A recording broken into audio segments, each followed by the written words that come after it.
If you have a truly big idea, the wrong technique won't kill it. And if you don't have a big idea, the right technique won't help you. In those kitchens, everything that left the kitchen to go out had to be perfect. The way the plate looked, the presentation, the taste, everything. And I think that is what made him a perfectionist. Ogilvy learned hard work, excellence and discipline.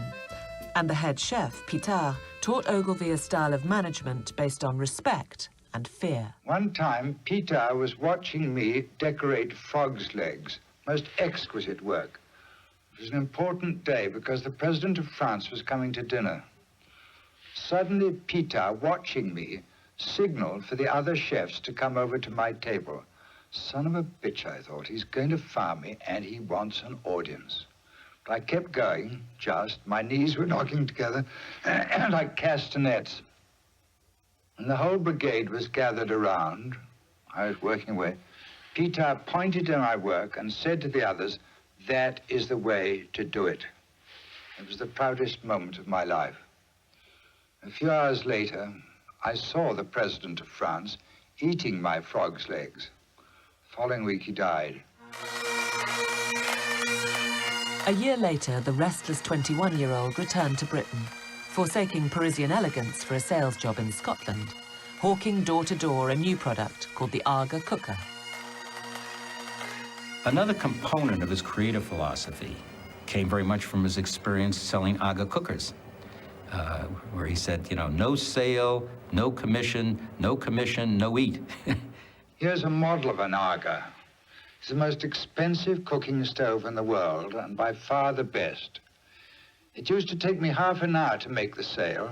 It's about 3,000 words. It was a lesson of humility, because you have to knock at the door of someone, and then you have to praise the product you're selling. And then he knew how to cook, so he showed what one could do with it. Ogilvy was a natural salesman, so successful that Aga asked him to write the sales manual. The consumer's not a moron. She's your wife. Don't insult her intelligence, and don't shock her. A lot of consumers are not as sophisticated as you are. Perhaps a little bit of self-advertisement, Everybody else in the room in white tie-and-tails and just one man in a kilt. After all, if you can't advertise yourself, what hope have you of being able to advertise anything else? I didn't write that headline. It's a quotation from an article which had appeared about 20 years before in an English automobile magazine. Good ad, all facts, no adjectives, all specific, sold a lot of cars. This is a lovely, gentle landscape, isn't it? I've always had a passion for gentle landscape. Like in the south of England, where I grew up, in Surrey, and Hampshire, and Dorsetshire, and Sussex. And then later, in Lancaster County, Pennsylvania, the Amish country. And now here in Poitou, in the middle of France. I'm David Ogilvy, and this is Tofu. I've been asked to start this film by telling you the story of my life. So here goes. 70 years in 7 minutes. I grew up in Guildford, near London, in a house which had belonged to Lewis Carroll. I actually met Alice Liddell, the original Alice in Wonderland. And I knew Beatrix Potter in those days. She's still my favorite author. When I was 13, I went away to a boarding school in Scotland. I played the double bass in the orchestra, but that's about all I did. I was a miserable athlete. To this day, I can't play tennis or golf, only croquet, my only game. However, I managed to get a history scholarship at Oxford. My college, Christ Church, had been founded by Henry VIII.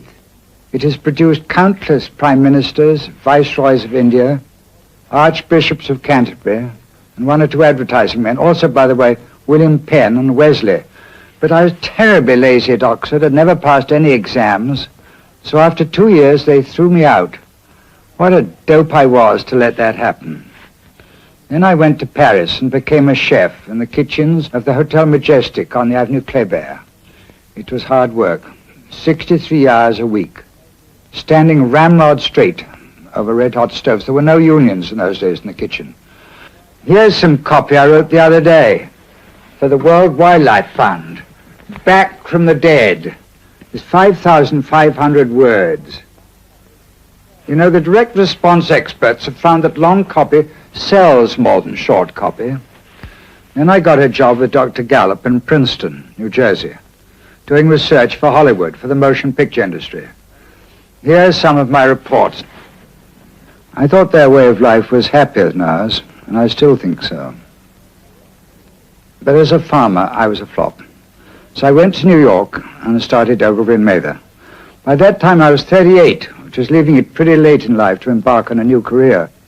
People on Madison Avenue thought I was nuts. What could a Scotsman know about advertising? More than they did. I'd read every book that had ever been published on the subject, and I was really a student of advertising. It was my avocation, and still is. At the start, I was billed as the research director. Then one day, I had a big idea. Amazing. Who ever heard of a research director having an idea? Guinness had asked us to do an ad about drinking Guinness stout with oysters. I read a book on shellfish by a Yale biologist and came up with this advertisement, The Guinness Guide to Oysters. It was a smash hit. During the next year or two, I had some more big ideas, like making our client Commander Whitehead at Schweppes the hero in all his advertising. This campaign ran for 18 years. Then I thought of using an eye patch for Hathaway shirts. This idea is still going strong 27 years later. It's really marvelous if you get a big idea which you can use for a long time. Then I did a good ad for Rolls-Royce. Here it is. My early campaigns appeared only in the New Yorker, but they put Ogilvy and Mather on the map. We became hot, but our billings were very small, so I couldn't afford to hire anybody for more than $10,000 a year. I had to get some big accounts so I could afford to hire some better people. On the very first day, I'd kept a secret list in my desk, a list of the 5 clients that I wanted to get sooner or later. Shell, Lever Brothers, Campbell Soup, General Foods, and Bristol Myers. That was it. And in due course, I got them all. It took me a few years, but I got them all. For Shell, I used big spaces in newspapers at first. Nobody had ever sold gasoline like this before, telling all about the ingredients and how the product works. For Rinso, which for Lever Brothers, I showed how to get out stains. See that blood stain? That was my blood. I pricked my finger and squeezed the blood onto the page. How many copywriters have actually bled for their clients? For Dove, also at Lever Brothers, I said that Dove is 1/4 cleansing cream. It creams your skin while you wash. That campaign is still running 26 years later. Then I wrote Confessions of an Advertising Man. This thing, you may have seen it. It was a bestseller in 13 languages, and it still required reading in business schools all over the world. By that time, we were no longer a boutique. We were becoming a major agency, really all because of big ideas. I'd gotten to be quite famous in our trade in a modest way. Fortune wrote an article about me. Columbia Broadcasting System made a television program about me. Queen Elizabeth made me a commander of the British Empire. Here it is. Here's my medal. She hung round my neck. Remember, she asked me, "What is your work?" I said, "I'm in the advertising business in New York." You should have seen the expression on her face, a mixture of incredulity, horror, and amusement. All my private papers were put in the Library of Congress. I went on television talk shows, and that led to me being offered the lead in a Broadway play called Roar Like a Dove. I refused it, so it only ran for a week. I got invitations to parties at the White House, and I was made a Doctor of Letters at Delphi University. Doctor of Letters, why don't people ever call me Dr. Ogilvy? I was made chairman of the United Negro College Fund and did a lot of work for other charities like the New York Philharmonic and Colby College. I loved all that stuff. But the agency, I was working too hard. I was overworking. The agency was far too dependent on one man. I'd brought in most of the business and produced most of the big ideas up to that time. And I was afraid that if anything happened to me, the whole thing might go up in smoke. So I dropped out of the limelight and became the world's best delegator. This gave my very able partners a chance to blossom. Pretty soon I'd organized myself out of a job. So I came to live here at Tufu, far from the madding crowd. I still work, but not the way I used to. I see the campaigns created by all our offices, and sometimes I comment on them. I travel a good deal, visiting our offices in different parts of the world. I write magic lanterns. I get involved on some of our accounts. I got a telex machine in the next room, and it chatters away, so I'm in touch with what is going on. Well, that's the story of my life so far. I got some work to do in the next room.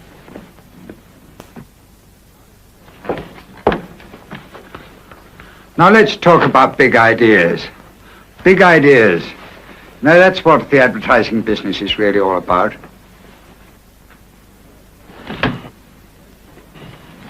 If you're lazy, you may sometimes lack into creating a big idea, but my advice is to start by doing your homework.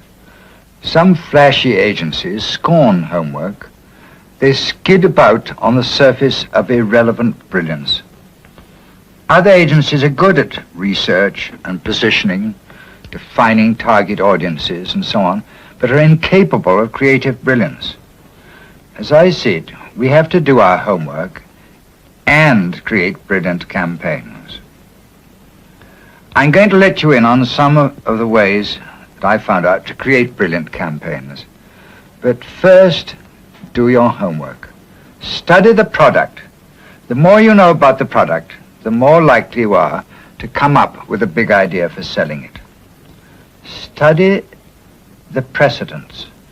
Look up the campaigns for similar products in recent years. Find out which worked and which didn't work, and then go on better. Study the research, how consumers think about your kind of product, what benefit you should promise them. But don't rely too much on research. A lot of people in our trade use research the way a drunkard uses a lamppost, for support, not for illumination. Get agreement on positioning. Get agreement on your target audience. Get agreement on brand image. It pays to give most products an image of quality, a first-class ticket.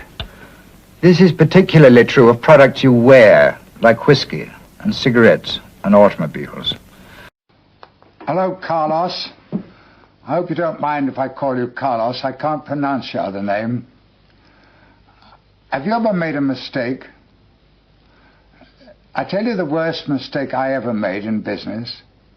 It was many years ago, perhaps before you were born. A man came to see me, and he said, I've been asked to find an advertising agency for a company who I represent. And I wonder if you would like the account. I said, what do they sell? What do they manufacture? What do they advertise? He said, office machinery. And I shook my head and I said, no, I don't advertise office machinery, things like that. I only do consumer accounts. He said, well, it's an interesting company. You could buy some of their stock for $2 or $3 a share. Well, I'd never heard of the company, so I said I wasn't interested in that. And I recommended a friend who'd just started another agency and was broke, and he came over and he got the account. Well, the account that I'd never heard of, that I refused that day, was called Xerox. Now perhaps I have a chance to undo that immortal error I made that day and go to work for you in Australia. Jeff Lindley has put together a really terrific team, I know them, to work for you, and I would like to help them. And if you hire us, if you and Tim would like to come over and visit me and spend 2 or 3 days with me in France, and bring 1 or 2 people from our agency in Sydney, maybe we could get together and sit down and talk for a couple of days about the sort of job that you need to achieve your purpose. I hope you'll hire us, and I hope you'll come. You'll be very welcome, and then at last I can forget that awful mistake I made years ago. Never too late.